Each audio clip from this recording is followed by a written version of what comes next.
Coleman, a star of the Dunwhich Horror, a suspense play produced, edited, and directed by William Spear.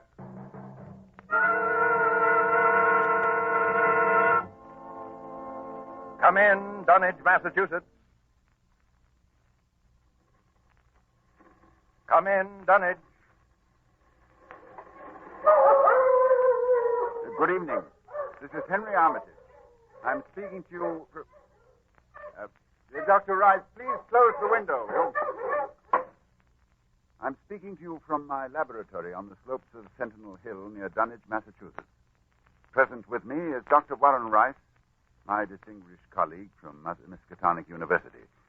We are now about 100 yards from the summit of the hill, which is crowned by a huge table-like stone set in the center of a circle of stone pillars, a place of prehistoric worship.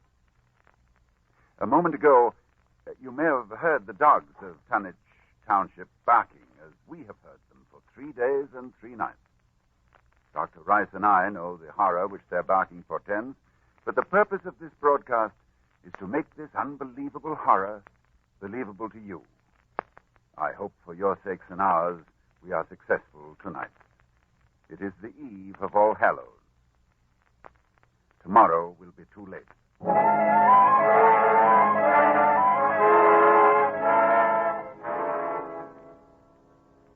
Our time tonight is very short, so I'll speak only of those more recent events which, believe me, may culminate at any moment in a climax too frightful to wholly contemplate.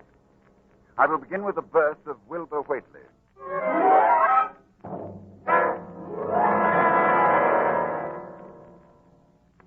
It was the night of February the 2nd, 1921, Candlemas, toward dawn, when Lavinia Whately, a deformed albino woman about 35 years old, gave birth to her dark, goatish-looking son in the crumbling Whately farmhouse northeast of the village.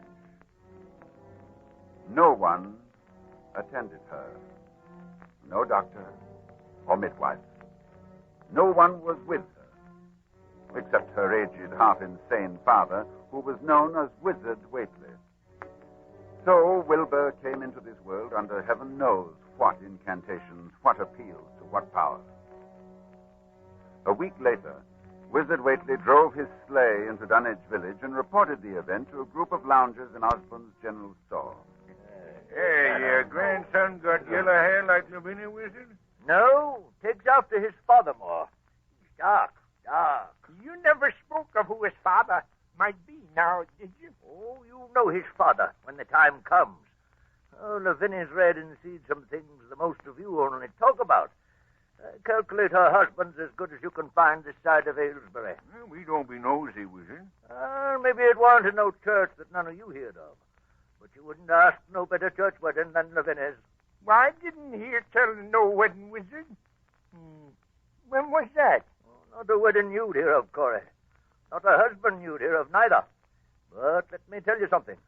Someday you folks will hear a child of Lavinia's calling its father's name on top of Sentinel Hill.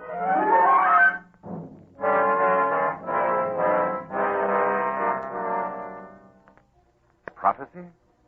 Or idle boasting by an insane old man?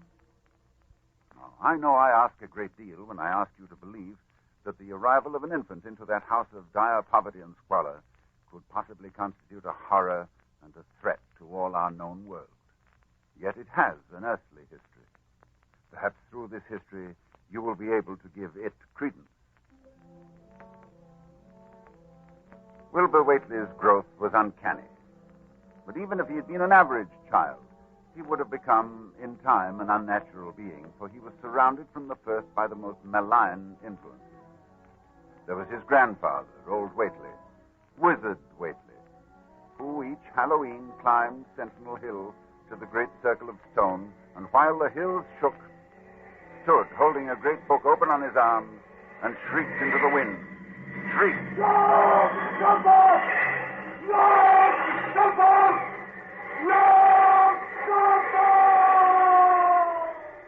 Yog-Sothoth, that dreadful name, first mentioned in the hideous forbidden book, the Necronomicon. And this Wizard Whately was Wilbur's teacher.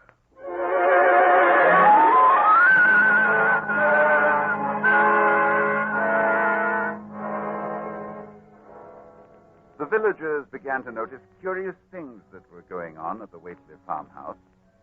Soon after Wilbur was born, old Whately began to remodel the house. The abandoned upper story was restored, and all the windows were tightly boarded up. And then, Wizard began to buy cattle in large numbers, both horses and cows. Yet the livestock on the farm didn't seem to increase.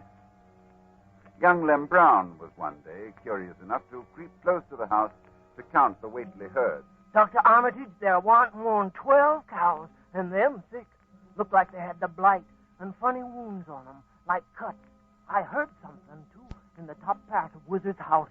Something like water slapping inside, only big like a sea.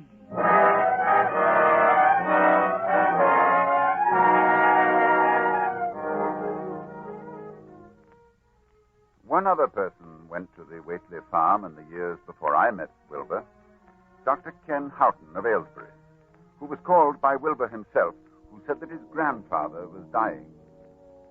Dr. Houghton found the old man in a bedroom on the ground floor, and Wilbur with him. While outside the window, a legion of whippoorwills cried loudly and rhythmically, endlessly. Wilbur spoke about the sound. Listen, they whistle in time with his breathing now. They're ready. Listen, Doctor.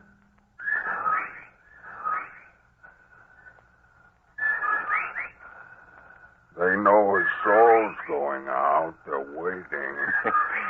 Yes, Wilbur, that's an interesting superstition. Late in the year for them, too. When he goes, if they catch him, they'll keep laughing till break of day. If they don't catch him, they'll quiet down.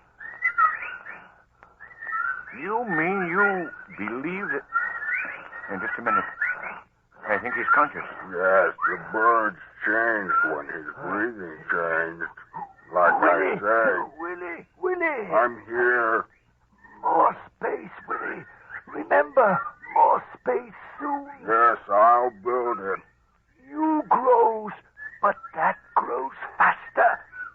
It'll be ready to serve you soon, Willie. I know. But remember, when it's time, you open up the gates to Yog Sothoth with the long chant, the one on page 751 of the book.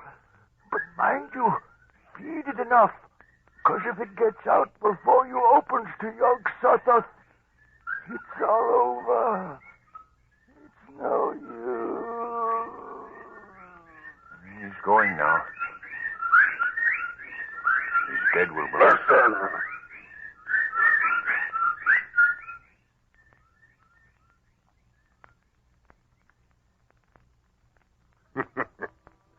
The birds, they didn't get him. Yes, he's free. He's gone.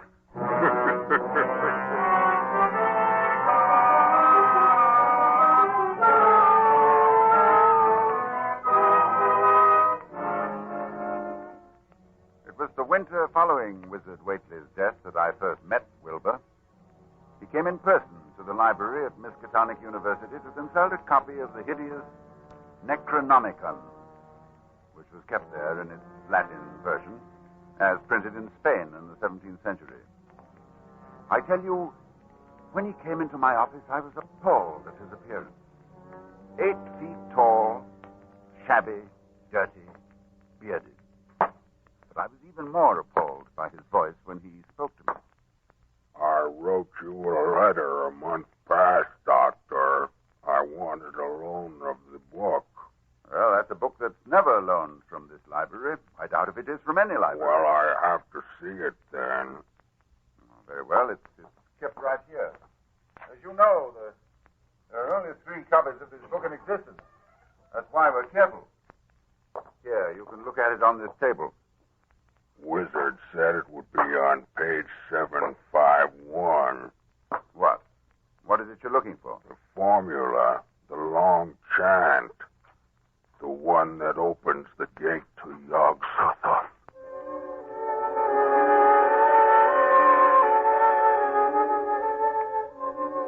I felt a wave of fright as tangible as a draft from the tomb.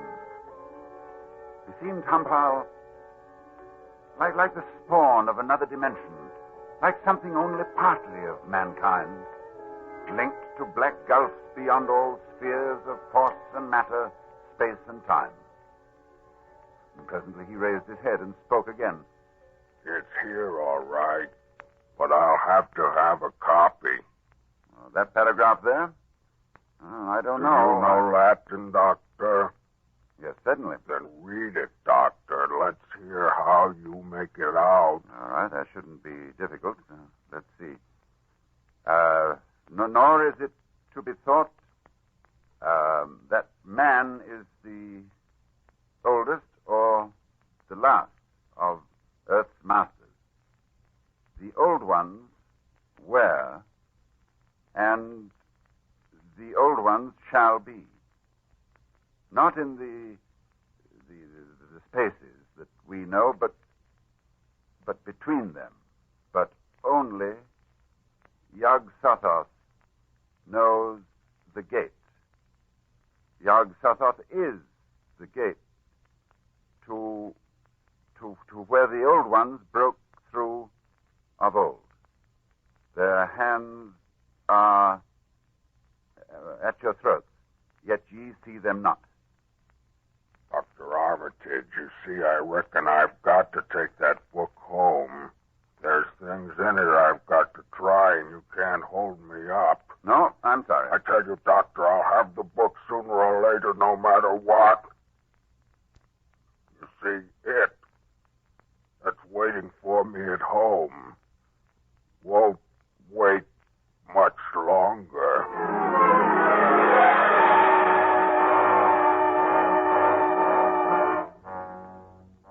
It was a week later that I was awakened suddenly by the fierce yelping of the great watchdog on the campus, followed by a sound from a wholly different throat, a scream. And I knew instantly that Wilbur had come back for the Necronomicon. I hastened into my clothes and rushed across to the library where a crowd had gathered before the smashed window of my office. Inside, there was a fearful groaning and growling, and some instinct warned me that what was taking place there was not for unfortified eyes to see. I brushed back the crowd, motioning only to Professor Rice to come in with me. When we opened the study door, Professor Rice screamed. No, Dr. Armitage, no, I can't. Come, close the door. We can't let them see. He's alive, but Lord, what a job that dog's done. Torn him to bits. Oh, it's a horrible sound, that moaning. You suppose we ought to call a doctor? A doctor? A doctor for that? No doctor in the world would know what to do for that. Look, Armitage, it's not human, nor animal. Where did it come from? Can you tell me? Can you tell me what it is?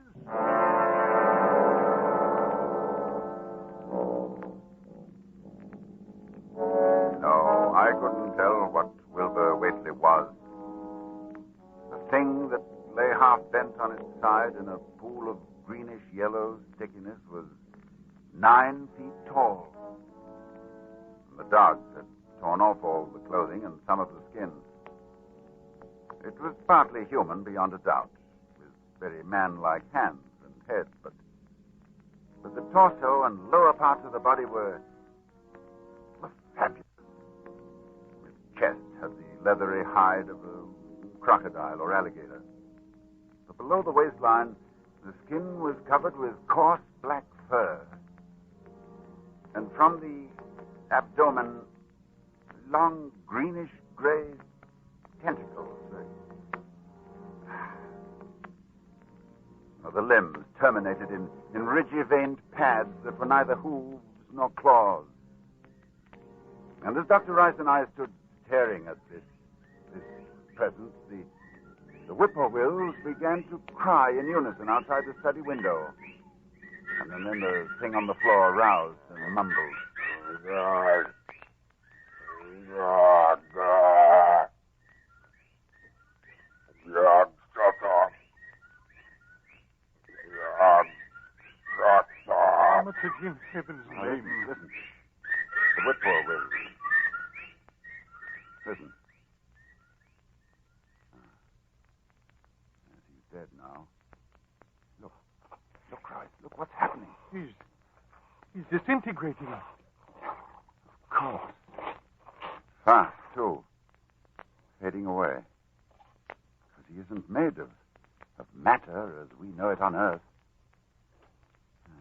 I guess he took after his father, so there'll be nothing left. His father? What was his father? I daren't think.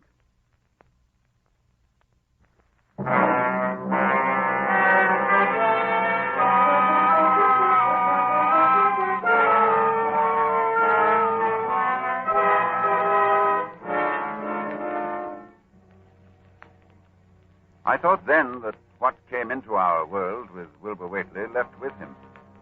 I forgot what he himself had told me of it, which was waiting in the sealed house Wizard Whately had built, where the cattle were driven to disappear. But Wilbur Whately left a diary, written in a strange alphabet resembling Sanskrit, and I worked off and on for weeks to decipher it. And finally, I read the following passage written by Wilbur when he was no more than 8 years old. That upstairs is more ahead of me than I had thought it would be, and is not like to have much earth brain. I can see it a little when I make the sign or blow the powder of Ivengatse at it. And it is like them I see Halloween on the hill. I wonder how I shall look when the earth is cleared and there are no earth beings. Maybe like that upstairs looks, which has no body, even fed with all the blood. Toward morning, in a cold sweat of terror, I called Dr. Rice to my house and told him we have to destroy what's in that farmhouse. Why can't we just leave the thing locked up there? The house is boarded tight. Yes, but you think boards will hold it? Don't you realize, man, it hasn't been fed? It hasn't had blood since the 18th of September, when Wilbur Whately came here to die.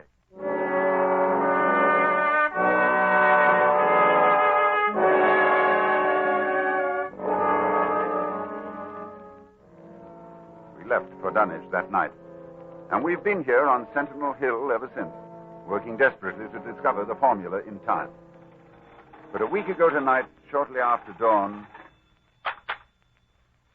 Yeah, hello? Dr. Armitage, this is Lem Brown. I was just up beyond the glen, Doctor, looking for cows I lost last night. Yes, Lem? Well, Doctor, something's been there. Smells like thunder, and there's prints in the road. Great round prints, big as barrel heads, like a elephant has been along. Anything else, Lem? That's all I see. Except bushes and trees pushed back from the road, like a house was drug along. Did you hear anything? Yes, long toward morning, I heard a sound over toward Whately's place, a kind of ripping or tearing of wood, like a big box was being opened up. Tansy, you heard it too. Lem, who lives nearest the Whately farm? Why, that'd be Elmer Fry's place. Oh, he's on this line too, isn't he? Hang on and I'll ring him.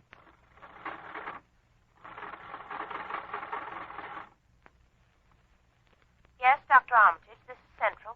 I'm trying to get Elmer Fry, Central. Doctor, he must be out somewheres, and his whole family. I was ringing there an hour ago. Earl Sawyer saw Elmer's cows stampeding in Cold Spring Glen. Oh, you didn't get him. All right.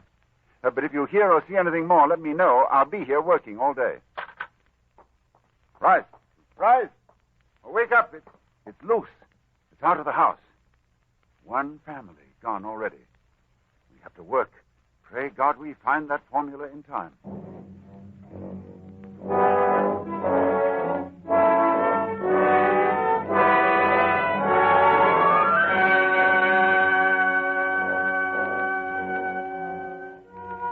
A week since it broke loose.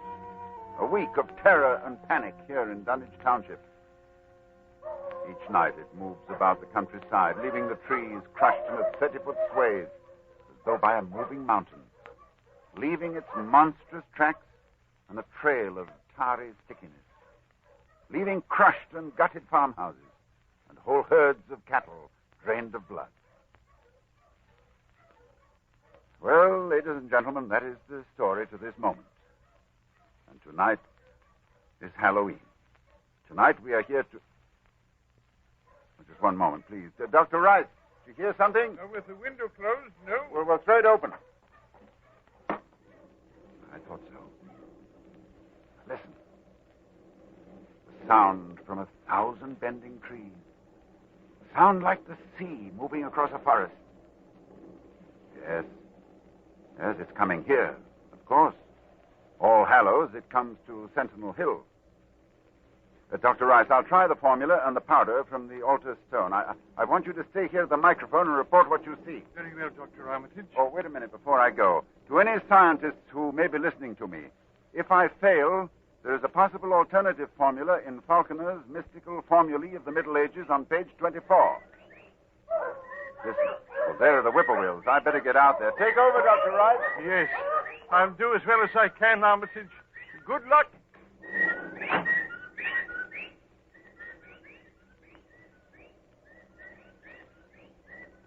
Ladies and gentlemen, Dr. Armitage is climbing to the top of the hill, to the altar stone. I can see him plainly, for the moon is high and the night clear. Down the hill, toward the dark village, I can see the grasses and shrubbery bending down, marking the monster's ascent. It moves quite fast, and I feel the proximity to phases of being utterly forbidden. Now, Dr. Armitage stands now on the altar stone and is holding the powder which, if the books are correct, will make this thing for an instant visible. It is quite close to him now, perhaps 20 yards or less. He lifts his hands. He rings the powder in a wide arc. I can see... Oh, no! No!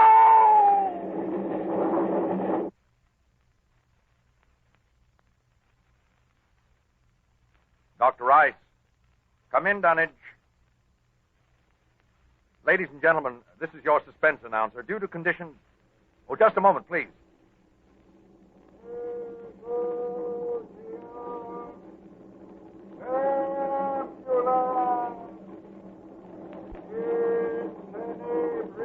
One moment, please. Dr. Rice, can you hear me? Yes, I can hear you. Yes, for a moment I was overcome when I saw... Ladies and gentlemen, perhaps you can hear now the incantation of Dr. Armitage. Listen.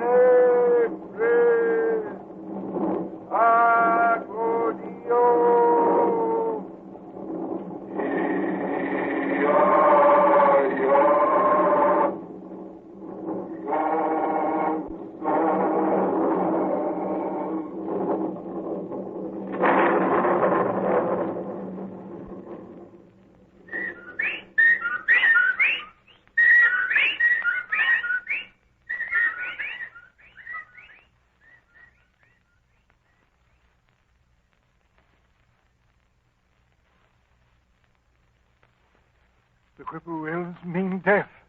And Dr. Armitage is walking back here now. So we know that whatever it was, it is gone. It is dead. We can be thankful indeed. You see, I saw Dr. Armitage. Yes. Did you see it, Dr. Rice? I saw it, Lord, yes. What did it look like to you? It looked Here. like something made of squirming ropes, but bigger than a barn and shaped, well, like an egg, and dozens of legs, like barrels that half closed when it stepped, and nothing solid about it, and at least 15 or 20 mouths or trunks opening and closing, but what was it?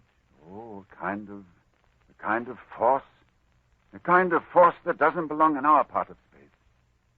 Did you notice the half face on top? Half face. Like a human face. Yes, very large, but yes, quite human. And quite like Wilbur's, like all the Whateleys. Then it was... That's right. It was Wilbur's twin brother. And you saw what 3 weeks' growth had done. And it was the child of Lavinia's who called its father's name on Sentinel Hill, as Wizard Whately prophesied. You heard it calling, Yog Sotho. Ladies and gentlemen, this night is over. It is All Saints' Day. May heaven bless us all.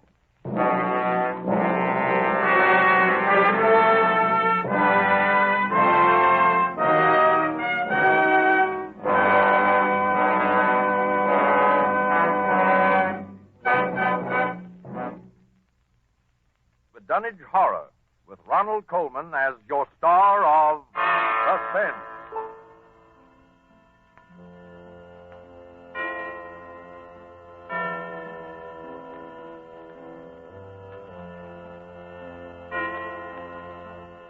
This is the Armed Forces Radio Service.